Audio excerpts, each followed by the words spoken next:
Aaron Rodgers, whether he wants the role or not, is the ultimate Chicago sports villain for the way he has tortured everyone through the years, winning 24 of 29 meetings. Hi, everyone. Welcome to a Friday night edition of Chicago Sports Tonight.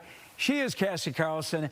I am Lou Canellis. Time for the Chevy Drive Chicago NFC North preview. All right, we're going to talk about the division in a few minutes, but we have to begin with the latest on Aaron Rodgers, officially listed as questionable for Sunday. Here's Steelers head coach Mike Tomlin earlier today. I thought I saw a solid effort, but it's Friday, and so we still got some time. He was listed as a partial participant and given a questionable designation, and we'll see where the weekend leads us.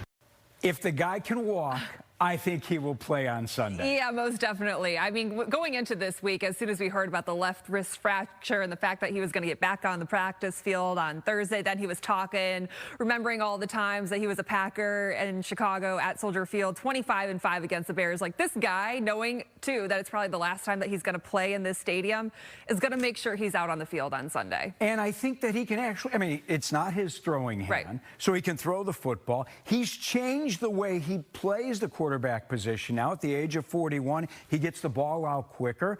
And the Bears with some injury concerns now. There are 3 starting linebackers going up against a 41-year-old four-time most valuable player who's had incredible success at Soldier Field.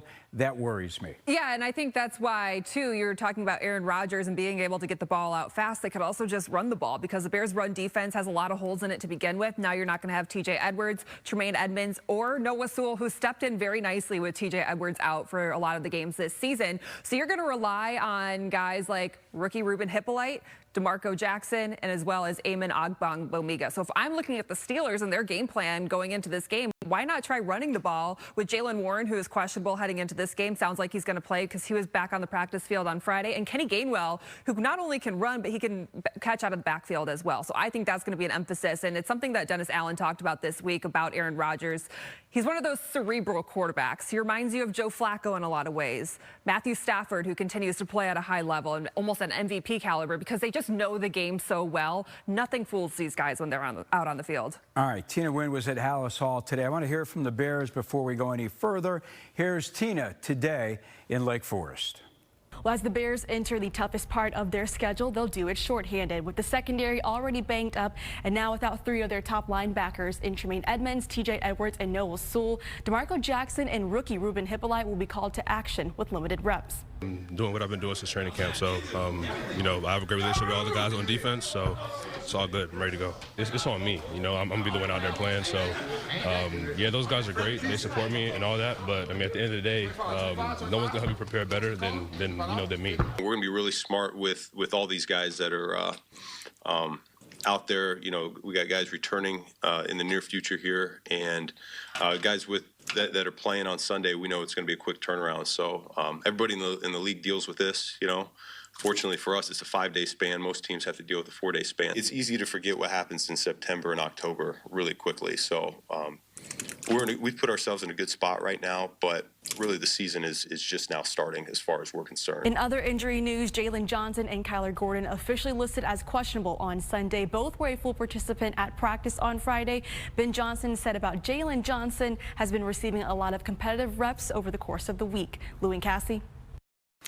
Bears defense will really be tested in this football game, not only by Aaron Rodgers, but by that running game that the Steelers feature as well. I feel a little bit better coming off that Minnesota game, Cassie, because I thought we saw maybe Grady Jarrett have his best game as a member of the Bears, and also Austin Booker, since coming back off of injured reserve. He's played well the last couple of games. Yeah, Kevin Byard said he actually had to go up to Grady Jarrett after that game on Monday or Tuesday back at Hallis Hall and shake his hand for that interception because he did get the pressure off the interior. It's something we've been asking for to see from this defensive line. I still think you want to see more from Montez Sweat because he was on a streak of getting 4 straight games with the sack. Let's see if he can pick that up and have some motivation against Aaron Rodgers. We talked about this yesterday. One of the interesting things about talking to players about going up against Aaron Rodgers, the older, more veteran players know who he is, respect him a ton, and I think especially on defense want to get after him. The younger players are kind of like, yeah, we've heard of Aaron Rodgers, but he's not the quarterback to them that he he is to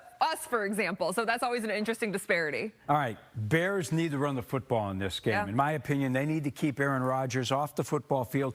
Do what they do best. Number 2 in the NFL in running the football. They've had great success. Both their running backs are healthy. DeAndre Swift, Kyle Monangai, and use, in my opinion, the MVP of this team through the first 10 games. That's that offensive line. Yeah, the offensive line deserves a ton of credit. And when Ben Johnson talked about the run game today, he said it's something that really started with him and Ryan Poles when they started envisioning what they wanted this football team to be about. And of course, we know the run game is the quarterback's best friend because it opens up the passing game. So being able to establish that early is going to be crucial against the Steelers defense, also because their secondary does have holes, and the Bears will have an opportunity to put up some passing yards against the worst passing defense that the Steelers have. But I think when you talk about the running game in particular and what Ben Johnson wants to do, he talked about sticking to calling run plays more frequently early in games. And that's something that he's gotten away from at times in some of these games early on in the season. And he said he's just got to wear down these defenses. And so I think we're going to see an emphasis on the run game this week. All right, Caleb Williams has had his opportunities to throw the football downfield. I looked at some numbers, and Caleb Williams has thrown the football 20 or more yards 50 times so far this season. That's second in the NFL. He just has not been able to hook up with his targets. His timing has been off a little bit. The accuracy, obviously, with the long ball has been an issue since he's come to the NFL.